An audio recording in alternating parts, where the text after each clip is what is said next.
Answer 5 number के आएंगे।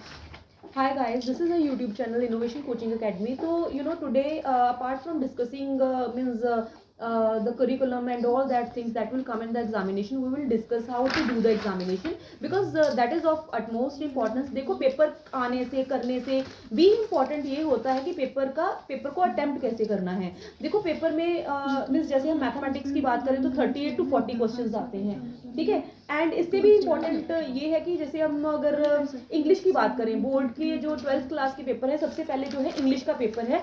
और इंग्लिश के पेपर में बेटे सबसे इंपॉर्टेंट जो है फॉर्मेट को समझना बहुत जरूरी है।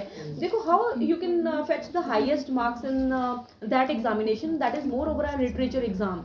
बिकॉज अगर आप इन चीज़ों में अच्छे मतलब मार्क्स ले लेते हो तो आपके दूसरे में अगर कम भी आ जाए तो कॉम्पनसेट हो जाते हैं। तो English is not a big deal, आपने लिखना ही तो है। अगर आपको स्टोरीज, सारी समरीज, आपके पोएम्स, पोएटिक डिवाइसेस, आपको राइमिंग स्कीम्स पता है एंड पोएम्स की सारी स्टोरीज, उसकी समरीज पता है, जहाँ उसकी स्टोरीज, उसकी चैप्टर्स की पता है, तो then you can make it, ठीक है।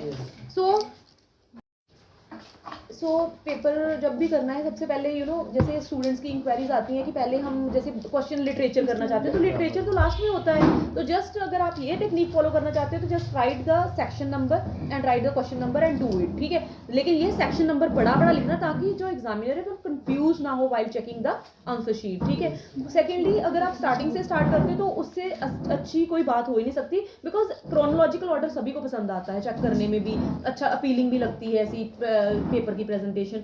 सेकेंडली देखो पेपर के मार्जिन एक साइड पे तो होगा, लेकिन दूसरे साइड पे जो मार्जिन है वो आपने खुद ड्रॉ करना है, क्योंकि मार्जिन ड्रॉ करते हैं तो उससे पेपर का एरिया जो है रिड्यूस हो जाता है।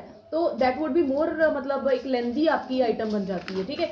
आपने देखो 12th के बोर्ड के examination and you are appearing for the first time in the board examination due to covid, you couldn't appear in your 10th exam.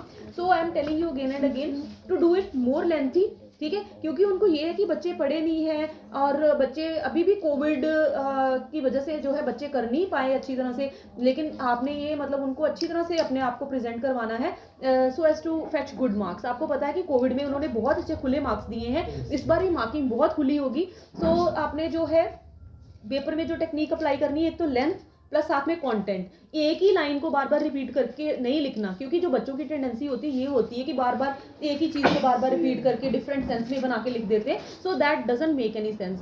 Sense तभी बनती है जब हम चीज़ में कंटेंट ऐड करते हैं, ठीक है। तो जैसे चीज़ में content on and on add करके आप चीज़ की लेंथ बढ़ा सकते हो जो बड़े क्वेश्चन हैं।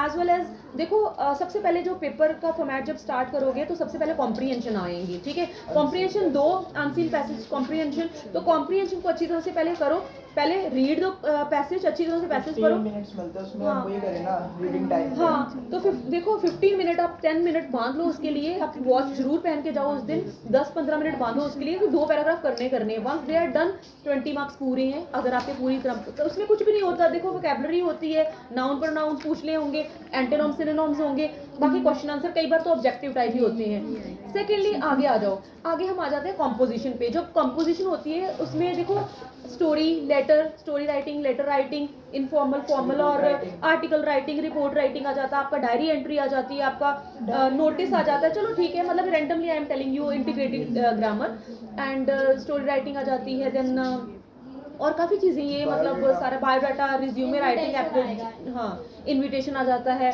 देन मैसेज राइटिंग आ जाता है। तो ये सारी चीज़ों में चॉइस आएगी। अपार्ट फ्रॉम दैट सबसे बड़ा बोन ये होगा कि इसमें हिंट्स दिए होंगे आपको, तो हिंट्स में आपका पूरा पैराग्राफ बन जाएंगे इसमें, तो कोई सोचने की ज़्यादा ज़रूरत नहीं है। सीबीएसई ने जो पेपर का पैटर्न इतना इजी कर दिया है ना, they provide so much hints about the topic जो कि आपने कॉम्पोजिशन के अंडर आएंगे, which can facilitate you in making the whole paragraph, ठीक है। Report right, when it comes to report writing तो उसके भी हिंट्स दिए होंगे। जो रिपोर्ट राइटिंग होती है देखो वो पहले कोई इंसिडेंट हुआ होता है जो अब आपने नरेट करना होता है, तो वो पास्ट में आपने लिखनी है। किसमें लिखनी है? पास्ट में लिखनी है। जो आपको आर्टिकल राइटिंग है, जैसे right an article about the importance of newspaper and about the importance of brotherhood during Covid times, ठीक है। तो वो आप प्रेजेंट में लिखोगे कि हाँ ब्रदरहुड को कोई रिप्लेस नहीं कर सकता, उसका कोई ऑल्टरनेटिव है ही नहीं। अगर if we are united, if we are one, then nobody can separate us, ठीक है। तो ये सारी चीजें आप प्रेजेंट में लिखोगे, किसकी? आर्टिकल की, ठीक है। वेयर एज रिपोर्ट राइटिंग जो पहले कोई इंसिडेंट हुआ था तो वो पास्ट में ही आएगा, ठीक है। पैराग्राफ आपको डिस्क्रिप्टिव पैराग्राफ आएगा। डिस्क्रिप्टिव का मतलब ये मीन्स आपको पैराग्राफ के जो है हिंट्स दिए होंगे ना, हेड दिए होंगे, प्रॉपर डिस्क्राइब करके आपने लिखना है, और वो उसमें आप पैराग्राफ चेंज कर सकते हो। डिस्क्रिप्टिव पैराग्राफ में आप पैराग्राफ को चेंज कर सकते हो। नेक्स्ट और क्या पूछना चाहते हो आप बताओ?